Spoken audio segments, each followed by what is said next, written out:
Hypnose et douleurs chroniques, comment obtenir de bons résultats? Bonsoir, on va parler de douleur, on va parler d'hypnose, on va parler de bons ou de meilleurs résultats, de techniques, de beaucoup d'autres choses ce soir. Nous sommes le lundi 30 novembre, il est 20h01, voilà. Il fait pas très chaud en ce moment, il fait même plutôt froid. Je vous souhaite donc la bienvenue, le temps que tout le monde se connecte là petit à petit ce soir. S'il vous plaît, donnez-moi votre prénom, dites-moi où vous habitez, dites-moi ce que vous faites. Alors quand je dis ce que vous faites, c'est vous êtes peut-être hypno, vous êtes sophro, vous êtes thérapeute, voilà, dites-moi un petit peu ce que vous faites, votre prénom, d'où vous venez et que faites-vous. Et puis en attendant que tout le monde petit à petit se connecte, je vais me présenter à mon tour. Voilà, je vois que ça arrive, hein, c'est normal, il faut laisser le temps de la connexion, laisser le temps à YouTube de démarrer également. En cette période de froid, c'est normal. Et on va donc démarrer. Voilà, qui vous êtes, votre prénom, d'où vous venez et ce que vous faites. Et puis si vous pouvez me dire que vous venez d'une région chaude, ça serait très très bien, ça me mettrait un petit peu de soleil et de chaleur, alors qu'actuellement, en tout cas dans ma région, il fait relativement froid. Alors je vais commencer par me présenter, c'est pas très poli. Et je vous laisse donc la parole ensuite. Je suis David Vigneron, je suis formateur en hypnose clinique, je suis également par ailleurs infirmier. Et puis j'ai depuis maintenant quasiment 9 ans là développé une méthode que peut-être vous avez entendu parler, qui s'appelle l'hypno-antalgie, la prise en charge des douleurs chroniques, dont le socle de base, il n'y a pas que ça, on aura probablement l'occasion d'en parler ce soir, c'est l'hypnose. Voilà, et c'est d'ailleurs la douleur, grâce à un patient douloureux, que je suis rentré dans l'hypnose il y a maintenant plusieurs années, hein, ça date pas d'hier, ça passe très vite, voilà. Alors soyez les bienvenus, je vois Bernadette de Lille, magnétisme et hypnose, ouverture du cabinet en janvier. Eh bien je vous dis merde, ne dites pas merci par superstition, donc super hein, pour cette bonne nouvelle. Stéphane, Grenoble, bon voilà, il fait pas très très chaud non plus, là où vous avez peut-être déjà la neige. Eric de Cannes, bonsoir à toutes, bonsoir à tous, soyez les bienvenus. Alors, je vous détaille un petit peu le programme de ce soir et puis on va un petit peu discuter. Voilà, comme d'habitude, hein, vous me connaissez, j'annonce 1 heure de live et puis il y a des chances qu'on dépasse l'heure, hein. Bon, la promesse c'est 1 heure, dans la réalité, dans les faits en général ça dure un peu plus d'1 heure. Alors je sais pas si vous accompagnez déjà ou si vous prévoyez hein, des personnes douloureuses, chroniques en l'occurrence, parce que ce soir on parle bien de douleurs chroniques et que parfois vous vous dites, malgré ma formation initiale d'hypnose ou de sophrologie, parce que pour moi hypnose et sophrologie c'est globalement la même chose, j'ai la sensation de manquer d'outils, de moyens, de techniques et en bref de pas être toujours à la hauteur. Alors si c'est ça, je vous jette pas la pierre, parce que moi j'ai vécu ça, cette sensation de manquer de résultats tout simplement. Donc je sais un peu de quoi je parle par rapport à cela. Voilà. Alors Samy, bonsoir, je sais d'où tu viens, donc tu as à peu près le même temps que chez moi. Bonjour, Didier, bonsoir. Enfin Didier en fait c'est Katia, apparemment sophrologue, hypnothérapeute, c'est bien, parce que du coup bah voilà, vous faites de la sophro, de l'hypnose, donc la douleur ça va vous parler. Psychanalyste et elle fait Katia la formation ATN avec moi. Alors ATN et douleurs chroniques apparemment je crois, d'après ce que je vois sur le chat. Alors le chat, justement, n'hésitez pas à poser des questions, à interagir, puisque c'est un live, par définition c'est en direct, et ça se veut être le plus interactif possible, parce que voilà, si je parle tout seul devant une caméra, ça n'a pas nécessairement grand intérêt, donc l'utilité c'est l'interactivité, vous posez des questions, vous réagissez, vous avez le droit de pas être d'accord nécessairement avec ce que je dis, donc c'est tout l'intérêt d'un live de pouvoir échanger, et bien évidemment, si vous avez des questions, vous en profitez, vous pouvez les poser. Alors, au programme de ce soir, bon, vous allez comprendre que ça risque de dépasser 1 heure, mais je vais vraiment essayer de ne pas dépasser beaucoup plus d'1 heure. On croise les doigts. Alors au programme de ce soir, nous allons parler, c'est quelque chose que j'ai jamais, me semble-t-il, évoqué ou dans un live ou pendant dans une vidéo YouTube ou autre. Je vais aborder avec vous les deux enjeux fondamentaux des formateurs douleur, donc des formateurs qui, comme moi, proposent des formations autour de la douleur, que ce soit la douleur chronique d'ailleurs, ou la douleur provoquée. Je vais vous parler de 3 essentiels pour accompagner efficacement vos consultants. Alors, il n'y a pas que ça, bien sûr, mais en 1 heure, je veux quand même aborder ces 3 essentiels qui, pour moi, sont fondamentaux. L'erreur que beaucoup de débutants font et que j'espère en tout cas que ça va être un des intérêts de ce live ce soir, erreur que vous allez donc éviter. Les principales techniques avancées hypno-antalgiques, donc à viser diminution de la douleur grâce à l'hypnose. Et puis en bonus, je vous en avais pas parlé, vous l'avez pas vu sur les réseaux sociaux ou autres, je vais vous parler d'une technique que tout le monde veut maîtriser, aimerait bien maîtriser, mais qui en réalité, dans un contexte de prise en charge des douleurs chroniques, ne sert absolument à rien du tout. Et puis je ferai un petit lien avec, peut-être que vous connaissez, cette loi de Pareto. Donc technique qui sert à rien, que tout le monde veut maîtriser, et je ferai le lien rapide avec Pareto. Voilà. Katia, les 2 formations, donc ATN et douleurs chroniques, a priori Katia, donc c'est super. Soyez la bienvenue. Alors je vais démarrer, je vais interagir en même temps avec vous durant ce live, répondre aux questions s'il y a des questions. Je regarde un petit peu partout parce que j'ai 3 caméras, donc je serai pas toujours là ou toujours là ou toujours là, donc j'essaie de balayer un petit peu tout. Donc je répondrai à vos questions et je vous incite, si vous le pouvez, si vous le voulez bien, à prendre des notes parce que je pense qu'il y a des choses qui vont vous intéresser, donc prenez des notes, notez parce que c'est toujours bien, puis après de pouvoir relire a posteriori vos notes, notez les mots-clés, notez les idées fortes. Voilà, je m'excuse, je suis un tout petit peu enroué. Bonjour, nous dit Marianne, massothérapeute et praticienne en hypno-antalgie. Donc voilà, on a une connaisseuse, elle est de Bruxelles. Ah bah super, voilà, on a la Belgique qui est représentée ce soir par Marianne. Alors je démarre avec ce premier chapitre, si on peut dire, les 2 enjeux fondamentaux des formateurs douleur. Alors, quand moi j'ai commencé, alors je vais pas vous raconter je vais pas vous faire une storytelling à vous raconter tout ce qui s'est passé à partir du moment où j'ai commencé à accompagner des consultants atteints de douleurs chroniques jusqu'au moment où je me suis dit, je vais enseigner cette méthode hypno-antalgie que j'ai conceptualisée. Je vous passe tous ces détails. Mais fut un temps quand même, quand j'ai commencé à enseigner l'hypno-antalgie, c'était en présentiel, je vous parle de ça, on était en 2012. Je me suis rendu compte qu'il y a 2 enjeux fondamentaux pour moi en tant que formateur en prise en charge des douleurs. Et j'aimerais bien que tous les formateurs comprennent qu'il y a ces 2 enjeux fondamentaux. Alors le premier enjeu, c'est quand vous formez des gens, des thérapeutes, alors Marianne là notamment qui est massothérapeute, ou des hypnothérapeutes, des sophrologues, etc.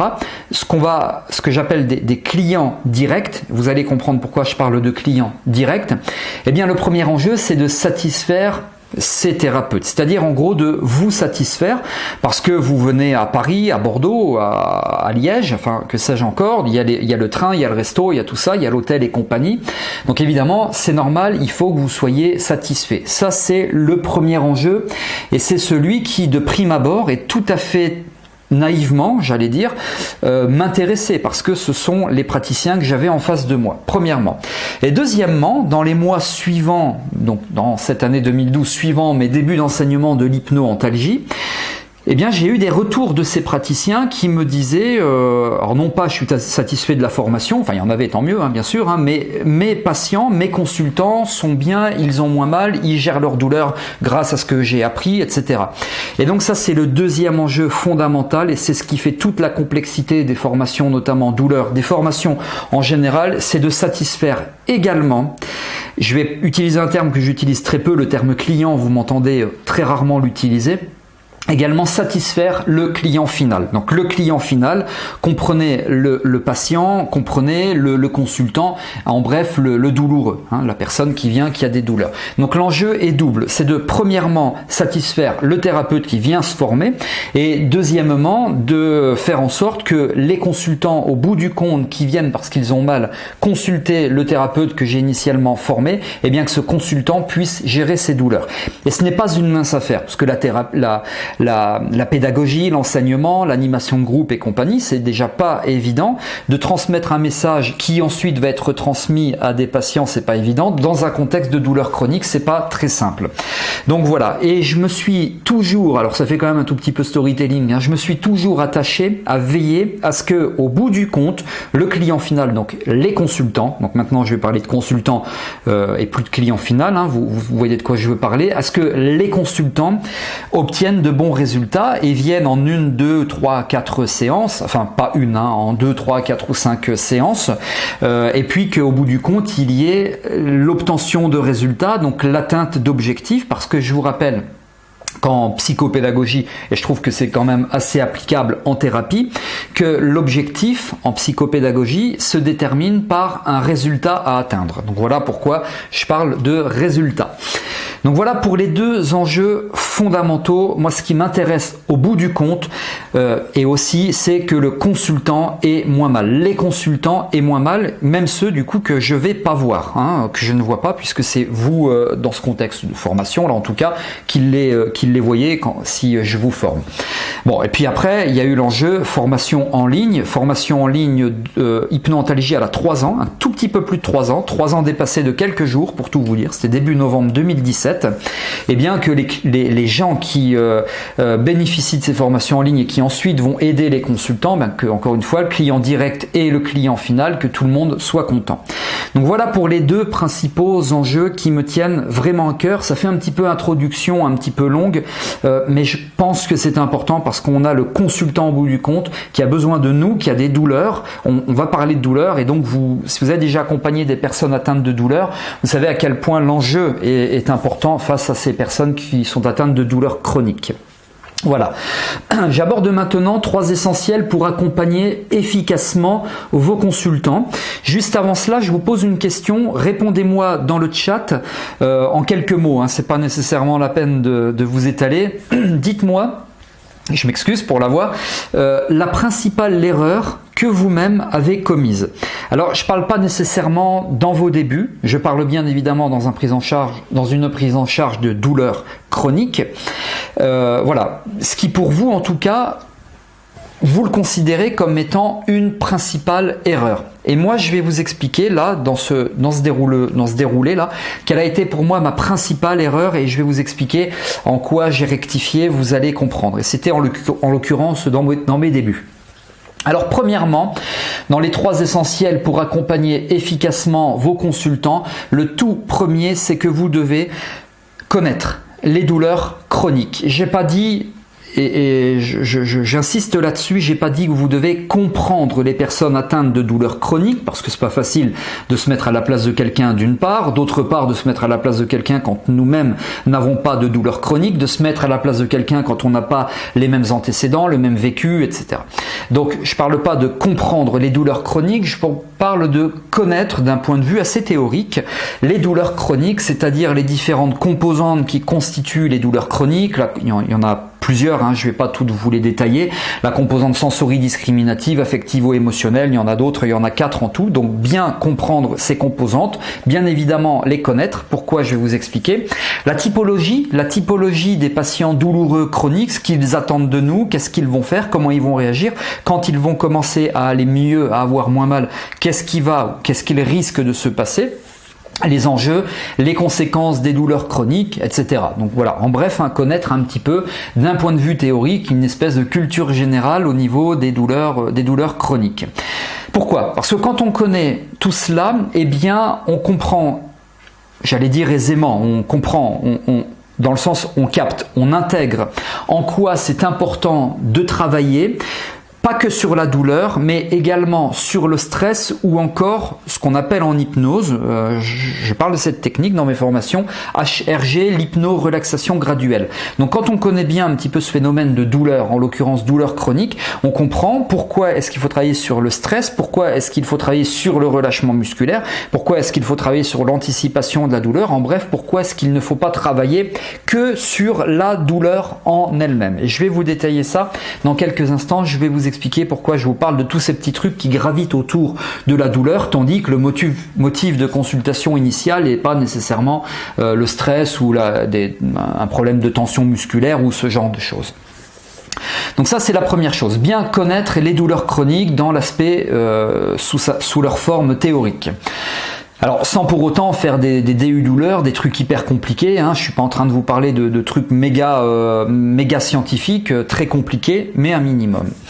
Le deuxième fondamental, alors ça j'ai eu du mal dans mes débuts à le faire comprendre, j'espère vous le faire bien comprendre ce soir, c'est que j'allais dire tout repose, mais je vais peser mes mots, beaucoup repose sur la première consultation. Dans la première consultation, il se passe des choses et vous consolidez les bases, donc vous conditionnez tout l'accompagnement global du début à la fin dans cette première consultation. Ça rejoint un petit peu le phénomène de Halo, H-A-L-O en communication, il n'y a pas que ça bien entendu, mais vous avez notamment de ça, bon je vais pas vous faire un cours sur Halo, sur le phénomène de Halo. Alors, attendez, j'ai perdu le fil, voilà, parce que je regarde en même temps s'il y avait des questions. Non, je vois pas de questions. Alors, si vous en avez, allez-y. Alors, donc ça veut dire quoi que tout repose sur la première consultation? Vous devez mener une anamnèse, la plus correcte possible. L'anamnèse, c'est quoi dans un contexte de douleur? C'est évaluer la douleur d'un point de vue sensoridiscriminatif. Ça pique, ça sort, ça brûle, ça serre, ça pince, ça serre, ça tord, ça brûle, ça pince. Évaluer les pics douloureux. S'il y a des pics douloureux, bien entendu. Évaluer la douleur en continu, la douleur H24, les plateaux douloureux, si on peut dire, hein, la douleur H24. Les causes de la douleur. Est-ce qu'il y a des causes? Est-ce qu'il y a une origine à cette douleur? Elle n'est pas nécessairement toujours physique, il peut y avoir notamment une origine telle qu'un décès, tel qu'un burn-out ou autre. Détermination des objectifs pendant cette première séance, important, toujours conformément aux différentes composantes à l'évaluation, au regard de ce que le consultant va vous exposer. Donc les différentes composantes par rapport à ça au niveau de la détermination des objectifs, les conséquences des douleurs, quelles conséquences pour le consultant, les pics douloureux, donc la détermination des objectifs par rapport à ces pics douloureux, la douleur H24, l'évaluer également et donc déterminer les objectifs par rapport à cette douleur H24. Pendant cette première séance, il y a également toute l'éducation thérapeutique parce que on doit expliquer aux consultants comment se débrouiller seul et comment être autonome. Se débrouiller seul, ça ne veut pas dire on leur file un bouquin et puis ils se débrouillent. Non, c'est comment être autonome et pour cela, ça passe par de l'éducation thérapeutique, c'est-à-dire par de la transmission de techniques notamment. Voilà. Et donc à viser autonomisation. Voilà. Vous voyez, il y a énormément de choses pendant cette première consultation. Il y a également toute la partie convincing, c'est-à-dire convaincre le consultant qu'à un moment donné, ça va fonctionner. Plus il croit que ça va fonctionner, plus il va mettre les chances de son côté pour que ça fonctionne et plus ça va fonctionner. C'est purement du conditionnement et tant mieux. Il y a encore beaucoup d'autres choses. Pour moi, c'est ce que je dis dans les formations. Tout repose sur la première, pas tout, je modère mes propos, énormément de choses reposent sur cette première consultation, sur cette première séance. Moi je dis que c'est 70%. La première consultation, c'est 70%. Donc dès la première consultation, dès la première séance, vous devez convaincre votre consultant, entre autres, notamment, qu'il a tout ce qu'il faut en lui pour réussir à atteindre son ou ses objectifs thérapeutiques pour lesquels il est venu vous consulter.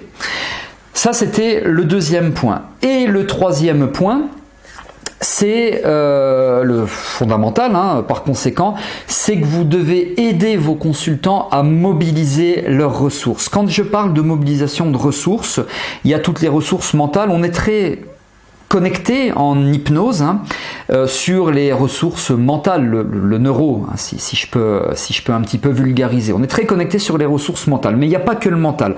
Mobilisez les ressources de vos consultants, les ressources mentales, mais également les ressources physiologiques. Les ressources physiologiques, c'est quoi? C'est par exemple, on augmente les sécrétions d'endorphines, d'endomorphines, donc endogènes, que les consultants ont à l'intérieur d'eux. Je ne parle pas de morphine qu'on injecte médicaments, que vous connaissez. Je parle bien sécrétion d'endomorphine. Je parle également de diminution du cortisol, qui est l'hormone du stress. Et je vais également tout à l'heure vous expliquer pourquoi est-ce que je parle de cette fameuse hormone du stress, puisque j'ai déjà parlé du stress tout à l'heure, donc je vais vous en parler.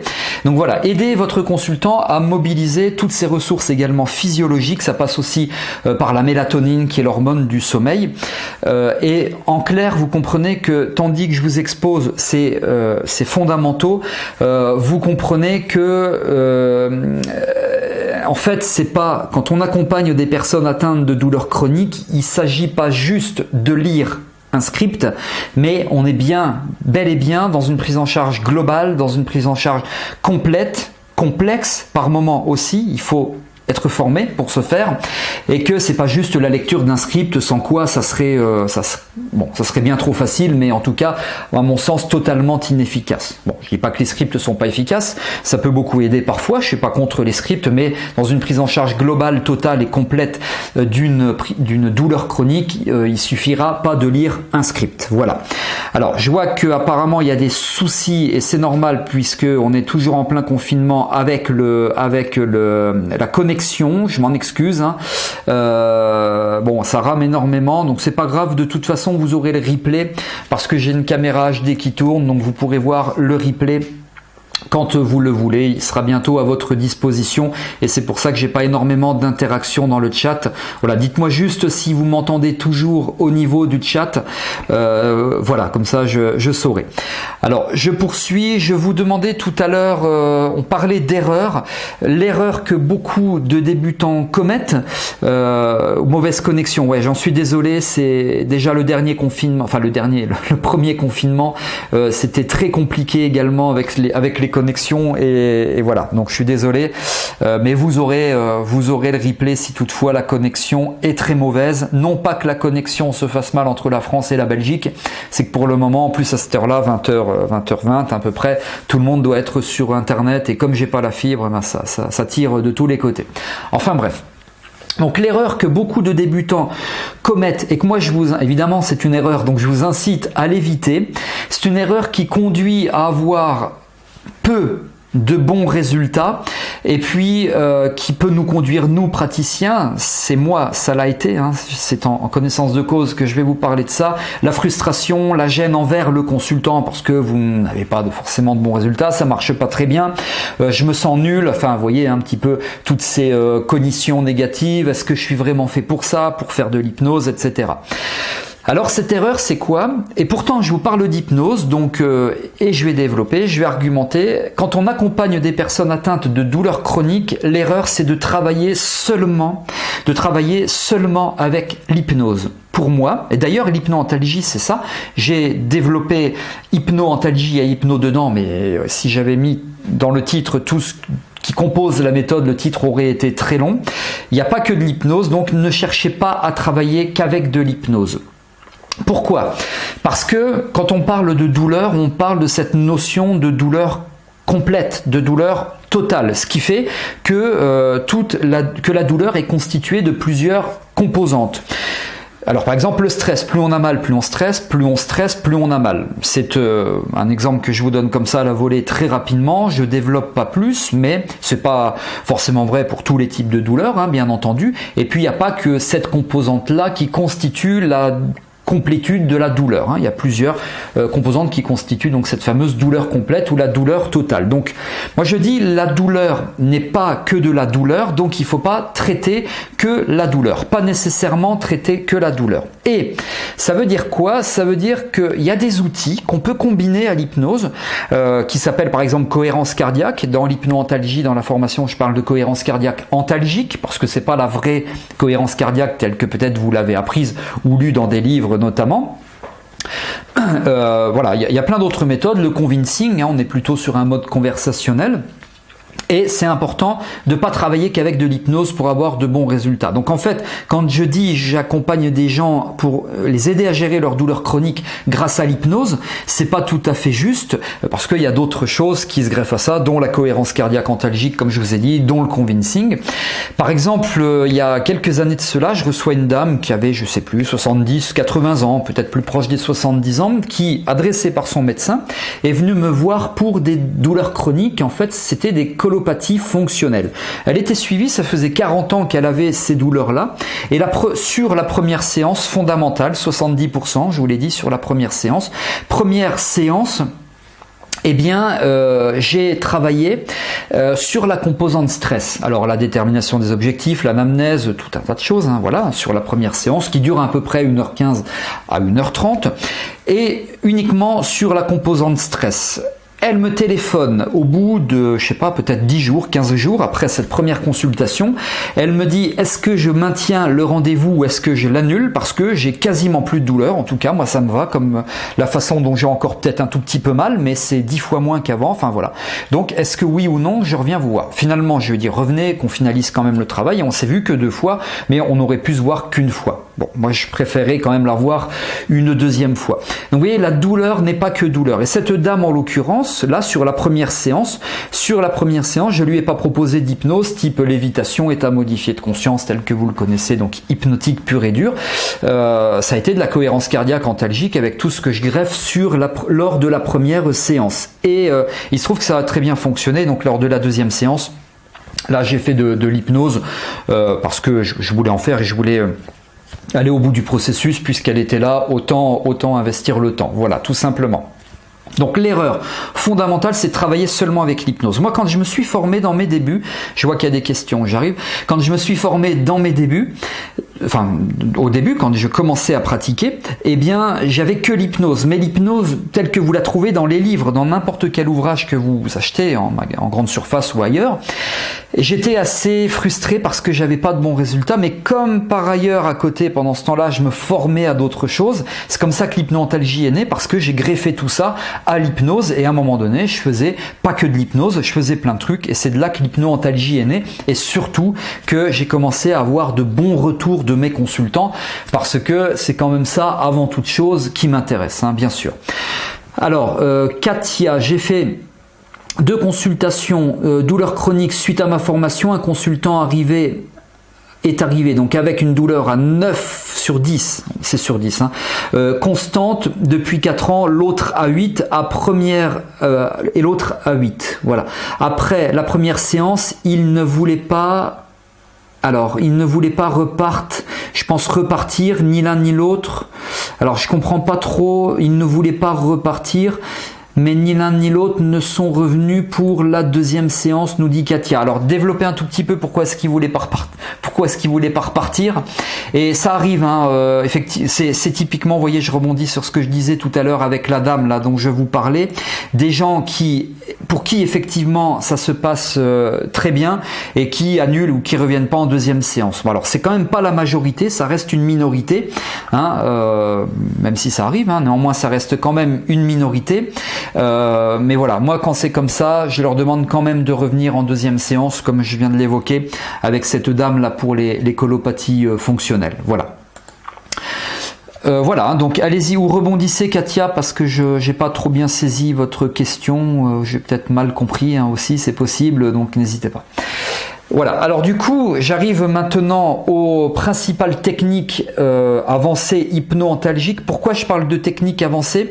Parce que la base, la première consultation, on n'est pas vraiment dans des techniques avancées, parce qu'on est plutôt dans un espèce de cocktail, de mélange de techniques, dont le but est notamment de convaincre le consultant, de tout de suite lui faire des démos pour lui dire ça marche, et vous le voyez, de faire l'anamnèse, la détermination des objectifs, etc.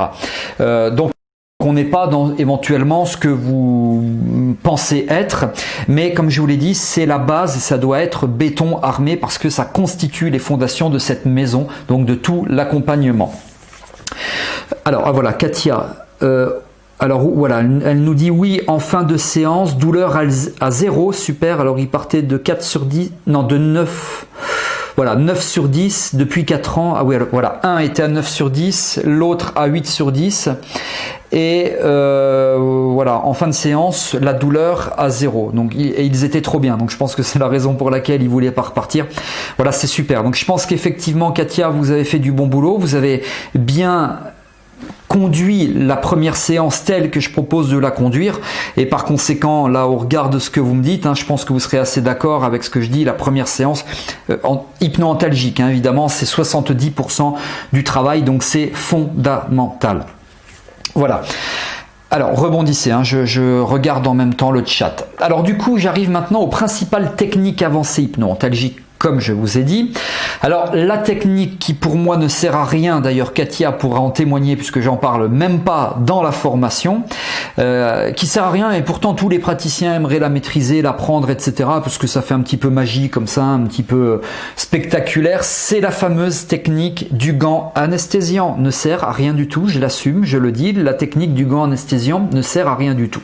Alors je parle bien évidemment dans un contexte de douleur chronique, je parle pas dans d'autres contexte. Je m'inscris là, je reste dans ce contexte de douleur chronique dans lequel je me suis installé depuis le début de ce YouTube Live. Donc pour moi, le gant anesthésique ne sert à rien du tout, ou gant anesthésiant.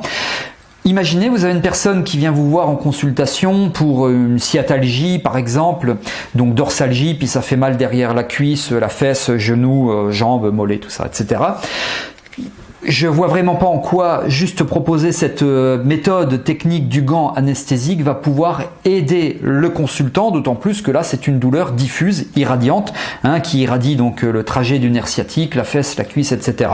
Donc ça sert à rien du tout, c'est du 80-20. Pourquoi? Parce que pour maîtriser cette méthode, et c'est là où je fais un lien avec Pareto, maîtriser cette méthode, c'est 80% d'apprentissage, de temps, il faut maîtriser, il faut tout ça, etc. Pourquoi? Pour avoir un retour finalement faible, c'est le 20%, 80% d'efforts pour 20% de retour en termes de résultats, c'est pas terrible. Donc pour moi, ça ne sert à rien du tout. D'ailleurs, dans l'hypno-antalgie, encore une fois, je n'en parle pas.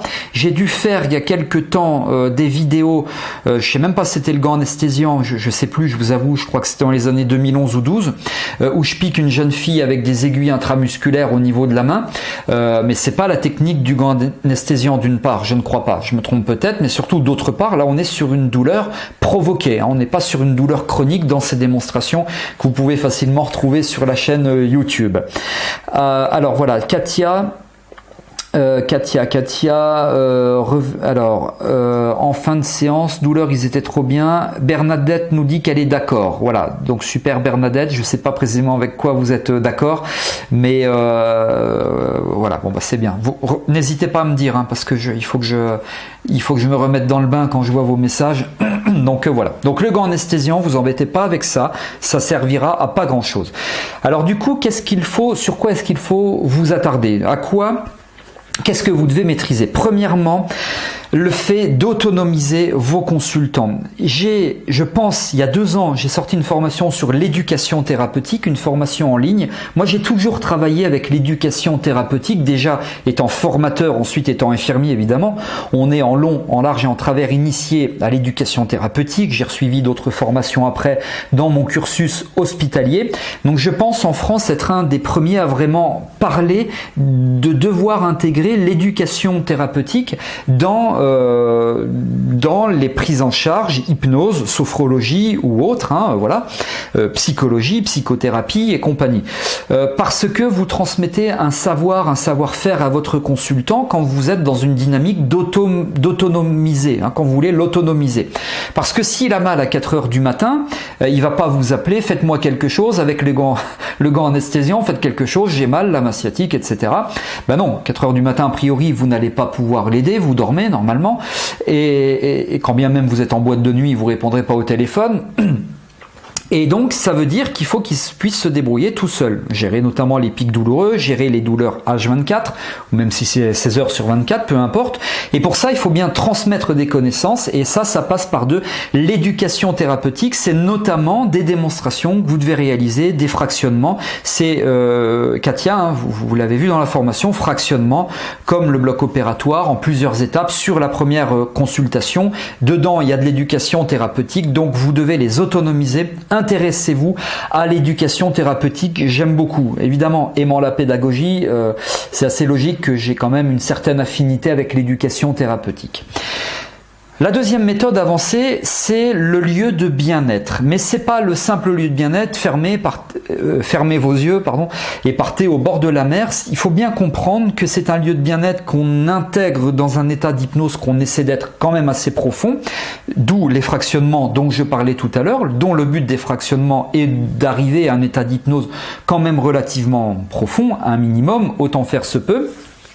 Parce qu'on considère, et d'ailleurs si un jour vous pratiquez sur des patients douloureux, c'est peut-être déjà le cas pour certaines personnes, vous constaterez ceci: quand le mental réussit à s'évader ailleurs, par exemple sur une belle piste de ski, à skier dans la poudreuse, etc.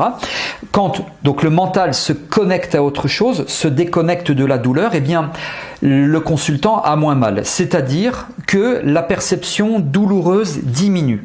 Quand on pense à autre chose, la perception douloureuse diminue. Voilà pourquoi le lieu de bien-être, aussi basique soit-il, il est fondamental pour la prise en charge des douleurs chroniques. C'est peut-être, Katia, ce qui a permis, si vous avez bien suivi le protocole de la première consultation, c'est ce que vous avez proposé à vos consultants, c'est peut-être d'ailleurs ce qui leur a permis de pouvoir passer de 8 pour un et de 9 sur 10 pour l'autre à 0 sur 10. Voilà. Donc ça, c'est vraiment important en respectant le lieu de bien-être du consultant. C'est pas le vôtre. Moi, s'il m'amène, je sais pas, sur un terrain de tennis, ça va pas m'intéresser. Je vais pas lui dire non, on va plutôt au bord d'une plage, etc. C'est bien le lieu de bien-être du consultant. Voilà.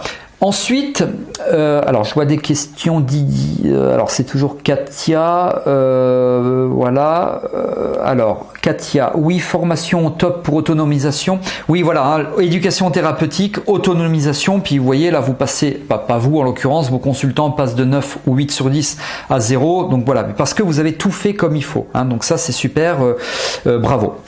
Et voilà. Et deuxième technique, c'est donc la fameuse réification.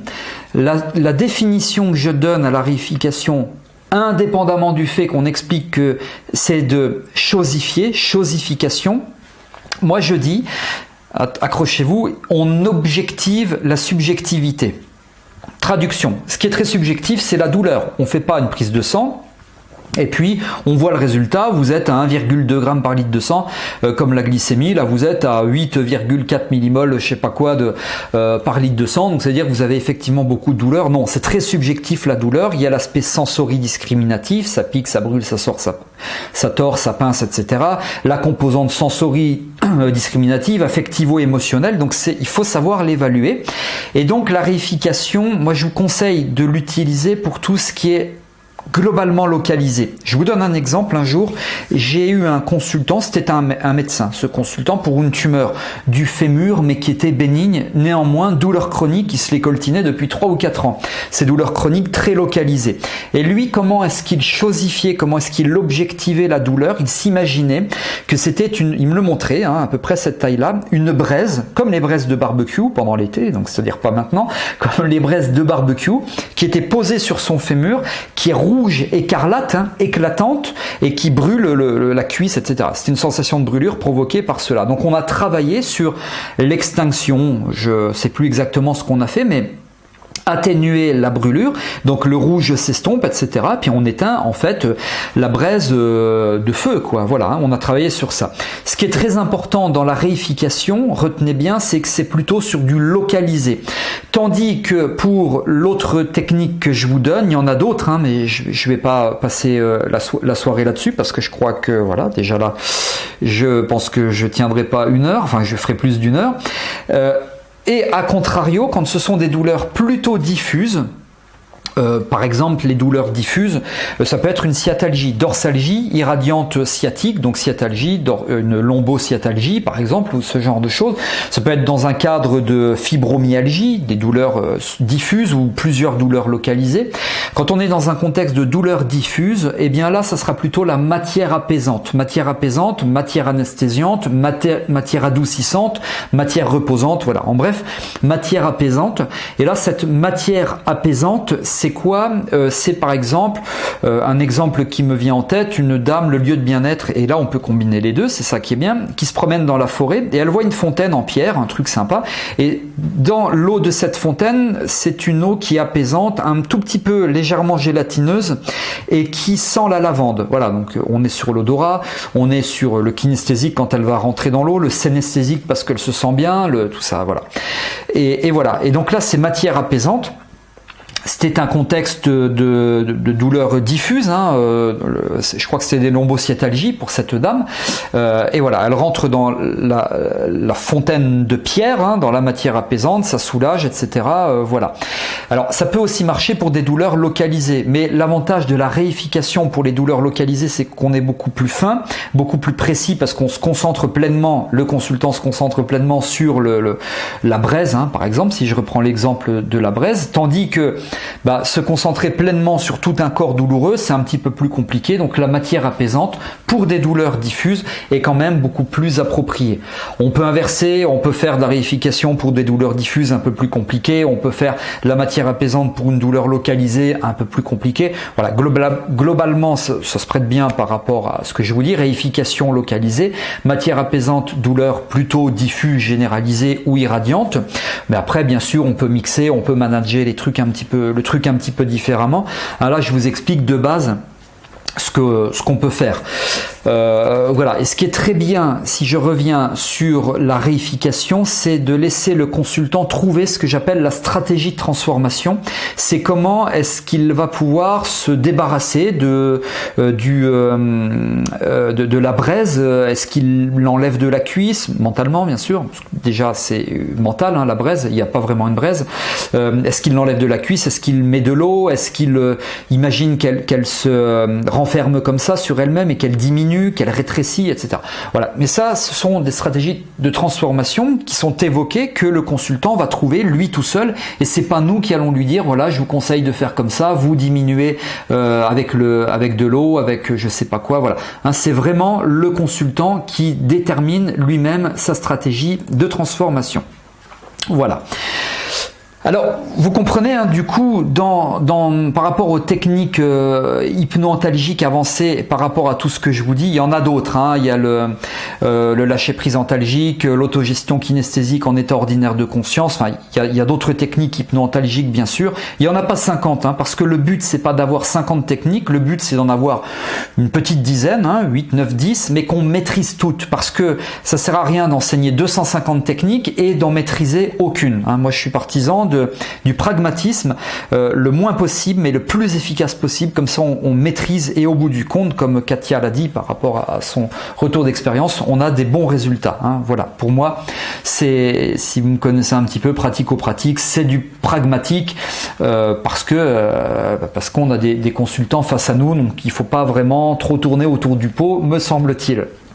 Voilà, donc vous voyez, en plus de toutes ces méthodes hypno-antalgiques que j'ai partagées là un petit peu ce soir avec vous, elles s'inscrivent dans une prise en charge globale. En clair, c'est en plus d'une assise solide, de fondations en béton armé, des fondations vraiment solides en béton armé, en l'occurrence la première consultation.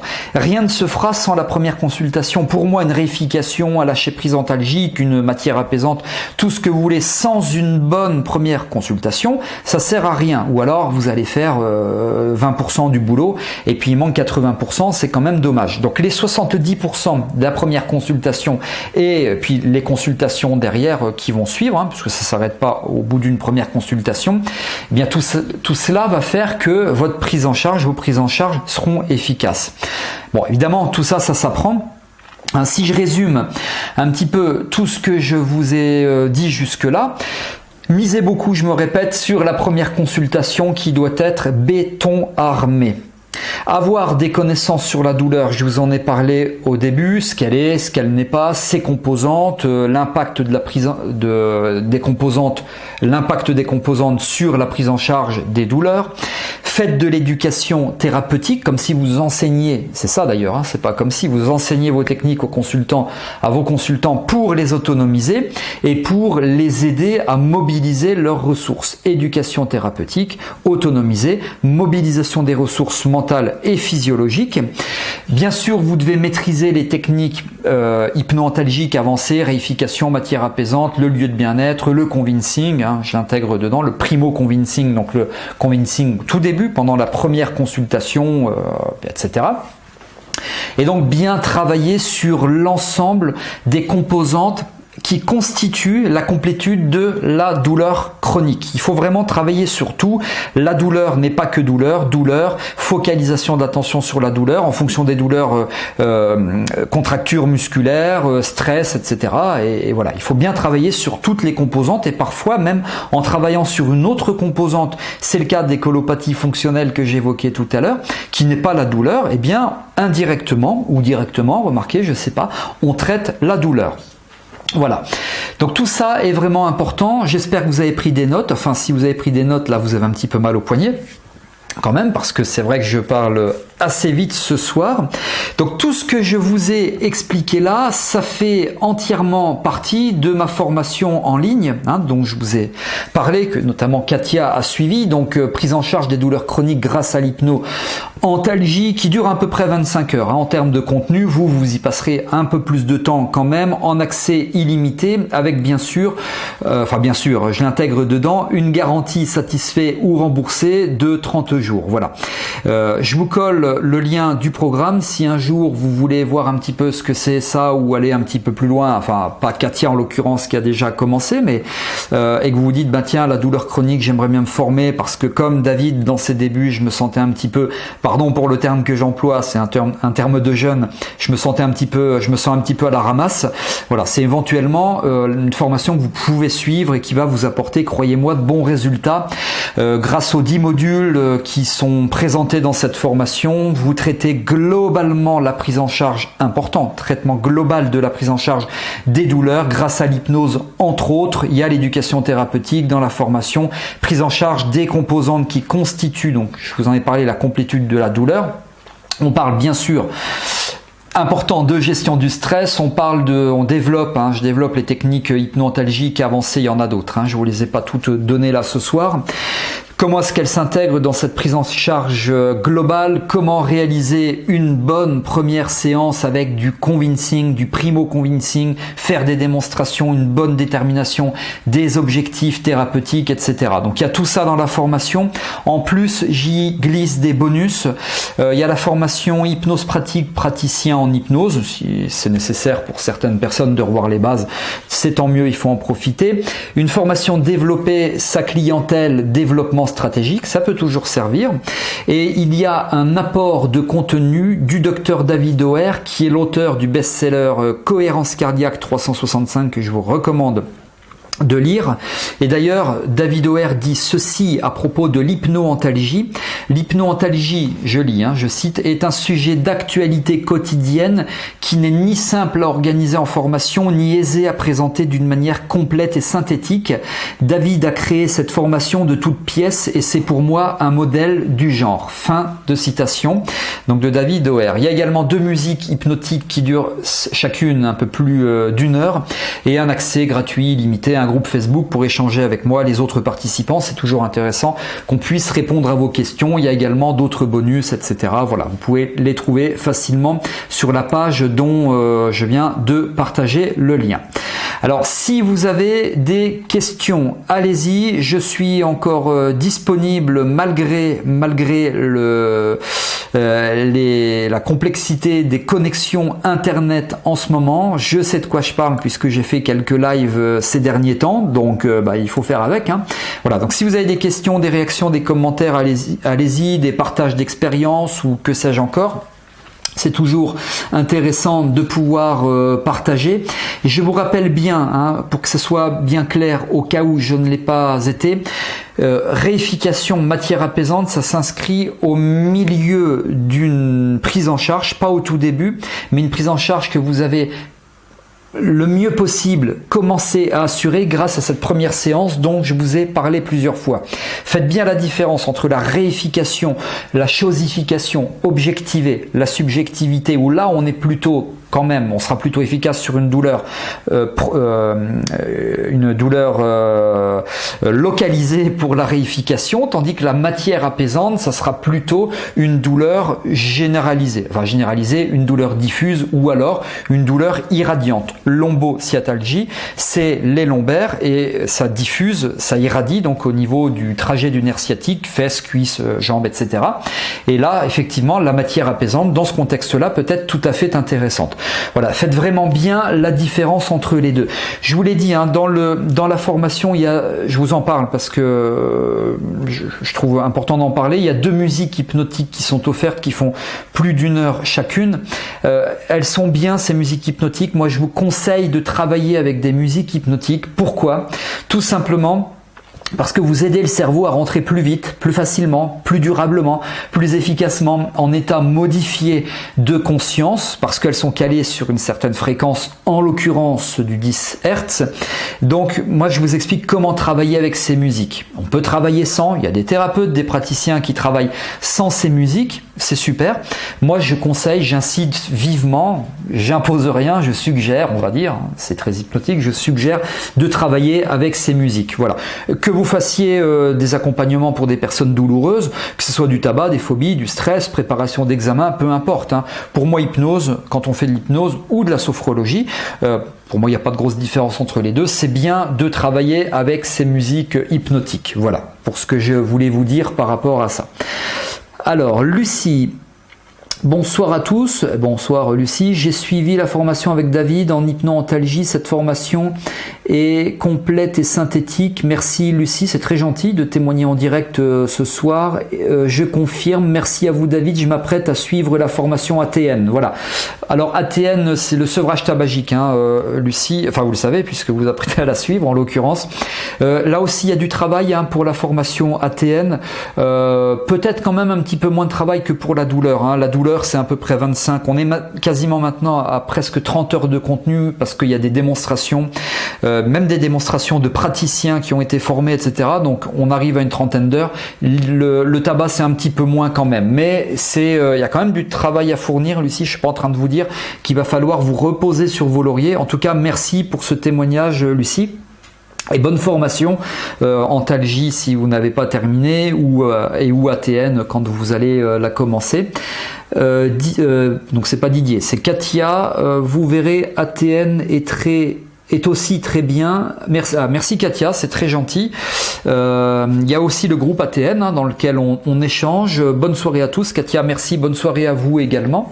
Voilà, donc ça fait plaisir ce type de retour. Je vous remercie. Je vous rebascule le lien de la formation si vous voulez regarder le programme. Et même si elle ne vous intéresse pas en tant que telle, regardez le programme parce que les 10 modules dont je vous parlais relate la chronologie de prise en charge des personnes douloureuses chroniques. Donc juste de noter le module 1 c'est ça, le module 2 c'est ça, puis les chapitres, parce que chaque module est composé de plusieurs chapitres, et bien ça va déjà vous donner une idée de la trame, de comment est-ce qu'on peut faire, voilà. Je reviens un petit peu à mes premières amours en parlant de douleur. Moi, j'ai vraiment commencé par ça et hasard ou pas, Einstein disait le hasard, c'est quand Dieu se manifeste ou voyage incognito ou quelque chose comme ça. Hasard ou pas, quand j'ai commencé, j'avais énormément de personnes douloureuses qui venaient me consulter et c'est notamment grâce à elles, grâce à mes débuts durant lesquels j'avais de mauvais retours, pas de bons résultats en tout cas, pas à la hauteur de ce que moi je voulais. C'est grâce à ces personnes que j'ai bossé et puis que je me suis intéressé, que j'ai développé l'hypnoantalgie. Voilà, donc je reviens vraiment à mes premières amours parce que mes premières amours, c'était pas le tabac, c'était pas les phobies, c'était pas l'EFT. C'est venu après parce que j'affectionne beaucoup l'EFT, le tabac, les phobies, enfin les sevrages tabagiques et tout ça. Mes premières amours, c'était vraiment les douleurs et vous voyez, je suis toujours après le début de l'enseignement de l'hypnoantalgie 2012, ça fait 8 ans, toujours aussi passionné par ça. C'est toujours un plaisir de pouvoir partager, de faire des lives ou des vidéos ou des conférences ou des formations traitant de douleurs chroniques. Christine, serait-il possible de réécouter ce live car j'ai raté le début? C'est une erreur d'avoir raté le début. Alors oui, ça sera possible. Bien entendu, il y aura le live le replay. Il y aura le replay qui sera de meilleure qualité en HD sur cette même chaîne YouTube. D'ailleurs, si vous écoutez là le replay, il y a toutes les informations par rapport à la formation dont je parlais qui sont en dessous dans la description de cette vidéo, dans la partie des commentaires. Et d'ailleurs, si vous êtes sur le replay actuellement, que vous écoutez le replay, vous pouvez toujours poser vos questions sur la chaîne YouTube. C'est moi qui réponds aux questions en direct, enfin en direct sans intermédiaire. Je suis pas collé toujours derrière l'ordi pour répondre aux questions, mais c'est sans intermédiaire. Donc si vous avez des questions, n'hésitez pas. En tout état de cause, voilà. En France, c'est 7 millions, et les chiffres montent, c'est 7 millions de personnes douloureuses chroniques. Je vous donne ces chiffres de tête, parce qu'ils m'ont marqué ces chiffres-là. 7 millions de personnes douloureuses chroniques en France, dont la moitié n'est pas traitée, dont la moitié souffre en permanence ou quasi-permanence, car pas traitée, ou parce que il n'y a pas suffisamment de recours thérapeutiques pour aider ces personnes, même si la médecine fait du très bon travail, et tant mieux. Donc les thérapeutes, sophro, hypno, praticiens EFT, praticiens PNL, etc. Si vous voulez vous intéresser à ça, maîtriser l'état modifié de conscience, vous aurez beaucoup de choses à faire au niveau de la douleur, notamment des douleurs chroniques. Je parle que de la France. Nous avons ici ce soir, j'ai oublié le prénom, peut-être Bernadette, excusez-moi si je me trompe, qui est en Belgique. J'ai pas les chiffres là, je vous l'avoue, de la Belgique, mais c'est pareil partout. Il y a beaucoup de personnes atteintes de douleurs chroniques. Voilà, donc du coup, vous aurez de quoi faire. Voilà, alors s'il n'y a plus de questions, je vous repartage un petit lien qui va vous permettre, si vous voulez recevoir les prochaines dates de live, je vous envoie des mails, vous n'avez qu'à me laisser votre mail sur le lien que j'envoie ici. Si vous êtes sur le replay, le lien est dans la description de cette vidéo. Voilà, vous laissez votre prénom, je crois que c'est le prénom et le mail ou quelque chose comme ça. Et donc quand je fais un nouveau live, donc en direct, ou pour un événement quelconque, des conférences ou des choses comme ça. Bon, pour le moment, malheureusement, c'est pas trop d'actualité. Les conférences en présentiel, vous serez informés par mail et c'est avec grand plaisir que je vous accueille pendant ces lives en espérant, en tout cas, que la prochaine fois, la connexion soit de bien meilleure qualité. Michel, sophrologue. Bonjour Michel, sophrologue. Voilà, j'ai pas trop compris. Alors, ne me laissez pas votre mail là, Michel, j'efface. Protégez votre mail. Par contre, vous pouvez le laisser sur le lien que je viens d'envoyer. Voilà. Écoutez, j'arrive à la fin de ce live. Alors finalement, bah voilà, j'ai quand même tenu 1 heure. C'est rare, d'habitude je dépasse souvent, quelquefois 1h30 voire plus. Donc je suis fier parce que je me demande, c'est pas la première fois que je respecte le temps et que je ne dépasse pas le temps que je vous avais promis au début. Donc c'est une grande fierté pour moi. Comme quoi tout arrive en cette fin d'année 2020. En tout cas, voilà, je vous remercie vraiment du fond du cœur d'avoir suivi ce live. Intéressez-vous à l'hypnoantalgie, intéressez-vous aux douleurs, vous recevez des consultants, vous aurez beaucoup de choses à faire et j'en suis ravi parce que ces gens-là qui sont atteints de douleurs chroniques, moi je pense qu'il faut les aider et en tout cas les aider efficacement, le plus efficacement possible. Pour cette fin d'année, je vous souhaite le meilleur possible en espérant le meilleur dans tout, le meilleur qui soit, en espérant que l'année 2021 qui approche maintenant à grands pas nous permettre de vivre des choses meilleures, puisque cette année ça n'a pas été très rigolo. Voilà, je vous souhaite vraiment le meilleur, je vous souhaite une excellente soirée. Merci à toutes et tous d'avoir été connectés ici ce soir, d'avoir interagi, posé vos questions, vos témoignages, etc. Et je vous dis avec grand plaisir à très bientôt. Et il vous est toujours possible de poser vos questions dans les commentaires là sous la vidéo. Excellente soirée à toutes et tous et à très bientôt.